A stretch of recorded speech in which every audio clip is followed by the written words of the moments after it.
Lawrence Jones with another milk market tidbit, and this one has got to do with how do we calculate the Class 1 skim price. And I'm recording this on February 9th. Now, the reason I'm doing this tonight is there's a lot of discussion by Farm Bureau and everybody else how we should be changing the federal milk marketing orders. And then today I got into a bit of a heated discussion with somebody that just was convinced that this was the biggest deal that the dairy industry had to focus on. And so I decided to come home and actually look at the data and see what the data is telling us. All right, so what are we talking about here? The advanced prices come out about the second or third week of a month, and they're for the following month. And what we try to do is calculate the Class 1 price. And so what we're talking about is the Class 1 skim price.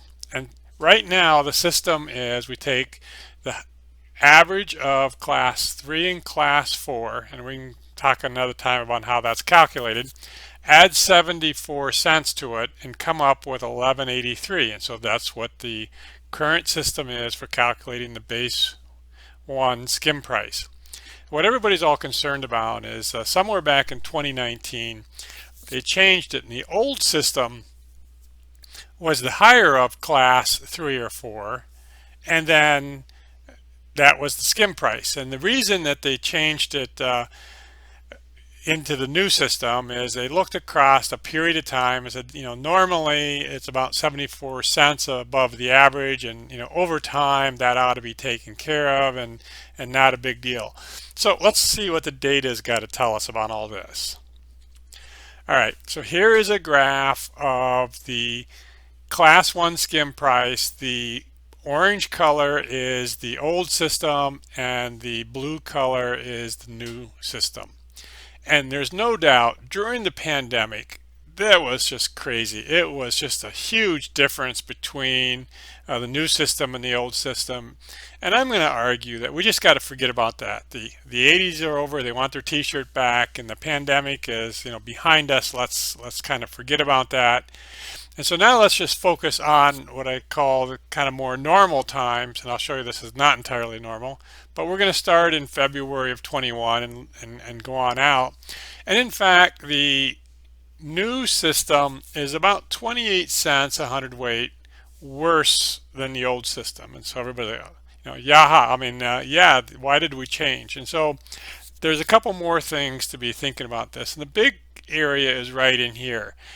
And there was just a time that the Class 4 was higher than Class 3, and so the old system would have been better than the new system. But as I said, right now they're spot on to each other. And the one thing that we've got to think about in all this, and this is a slide that I have from my Sunday podcast a couple of weeks ago, which is the December milk production relative to November. And Class 1 in the federal order, which everybody has to have Class 1 if you're in the federal order, you cannot depool it, was only just about 27% of the total milk. And in fact, it was down almost a full percent from November on a daily basis. So fluid milk is going down, and it's about 27% of the total milk.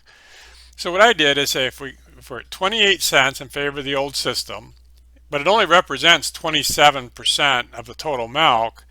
If we put it on a total milk check, we're talking 7 cents. 7 cents you can't even find in your milk check from month to month.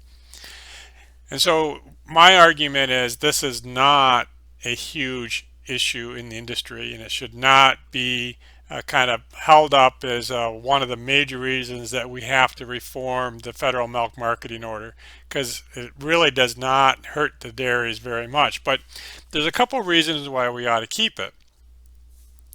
One is, if you watch my Sunday podcast, I can do this base price, which is 50-50 of Class 3 and Class 4, and I can kind of, estimate what's going on relative to price.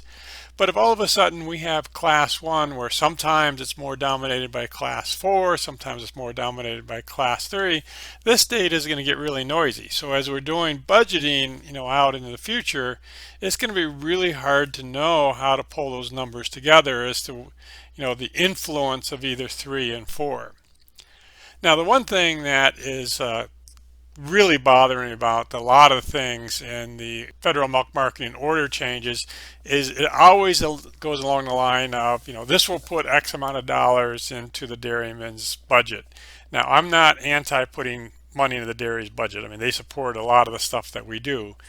But all that money is going to flow through to the customer. So we come back to the question as to exactly, what does it mean? And so if we just kind of go back to this graph and say if we would have had the old system, we could have had, X million dollars more of income for the dairy. And so we're doing that at the same time when we're losing fluid consumption. And so if you're only worried about the fact that you can make milk, dump it into a truck and say goodbye, good luck, get rid of it, then yes, you're going to do anything you can to put more money into the dairyman's budget. But if you take a holistic view and say, what can we do to help drive class one consumption, increasing prices is probably not the right thing to do.